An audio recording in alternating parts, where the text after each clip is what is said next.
Granit Xhaka oo kashifay sir ku saabsan qaabkii uu ugu dhawaaday inuu uga tago naadiga Arsenal iyo xidig reer Brazil ah oo doortay kooxda uu ku biirayo Barcelona iyo Real Madrid. Haddaba waa tee kooxda uu doortay muuqaalkan ayaa kugula wadaagi doonaa ee soo dhow daawade balse marka hore like sar muuqaalka siina share kare waadna ku mahadsantahay sida markasta aad noola socoto haddii aad nagu cusub tahayna nagu soo biir oo follow dhaho bukeena kulmis channel. Granit Xhaka ayaa taha ka qaaday in lagu qasbay inuu ka tago kooxda Arsenal suuqii xagaaga ka hor inta uusan u wareegin Bayer Leverkusen. Kahor imaatinka Mikel Arteta ee kan riska xidigan ayaa ahaa xidig la qaybiyay fikradaha taageerayaasha Arsenal iyadoo xidigu sabab u ahaa inay kooxdu dhibco badan lumiso. Xidigan qadka dhexe ayaa ku dhawaa inuu ka tago kooxda Arsenal kahor intii uunan Mikel Arteta bedelin fikirka xidiga kuna sii hayn kooxda xilciyaareedkiisii ugu horeeyay. Kooxdu waxa ay muujisay ixtiraam yar inkastoo oo aan ahaa kabtanka kooxda waxaa iska cadeed inay doonayeen inay iga diraan kooxda sida ugu dhaqsaha badan marka laga reebo hal qof waana Mikel Arteta ayuu yiri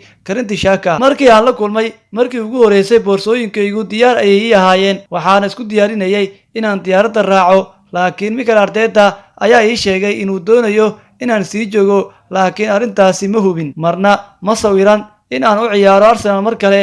Waxaan u sheegay Arteta in aan doonayo inaan aado meel aanay taageerayaashu igu orinaynin laakiin wuu i qanciyay waxaana aan qaatay go'aanka ah inaan sii joogo Arsenal ayuu hadalkiisii raaciyay laacibkii hore ee kooxda Arsenal Granit Xhaka. dhinaca kale ciyaaryahanka qadka dhexe ee kooxda Fluminense Andre ayaa ka hadlay xiisaha uga imaanaya kooxaha ugu waaweyn qaaradda Yurub. Xidig reer Brazil ayaa si dhow uga hadlay xiisaha kooxaha Real Madrid iyo Barcelona kuwaasi oo xiiso u qaba saxiixiisa. Xidiga Fluminense oo kooxdiisu la gaaray finalka tartanka Club World Cup ayaa si gaar ah uga hadlay labada kooxood ee reer Spain. Andre ayaa si cad u sheegay kooxda uu jeclaan lahaa inuu ku biiro kooxaha kale Real Madrid iyo Barcelona. Xidiga qadka dhexe ayaa wax laga weydiiyay kooxda uu jeclaan lahaa inuu ku biiro furitaanka suuqa iibka ciyaartoyda ee bisha January. Waa hubaal in Barcelona iyo Real Madrid ay yihiin laba kooxood oo waaweyn laakiin waxaan dooran lahaa inaan ku biiro Barcelona ayuu yiri Andre. Andre ayaa si weyn ula xiriirinayay kooxda Liverpool suuqa xagaaga iyagoo u doonayay inay ku xoojiyaan qadkooda dhexe.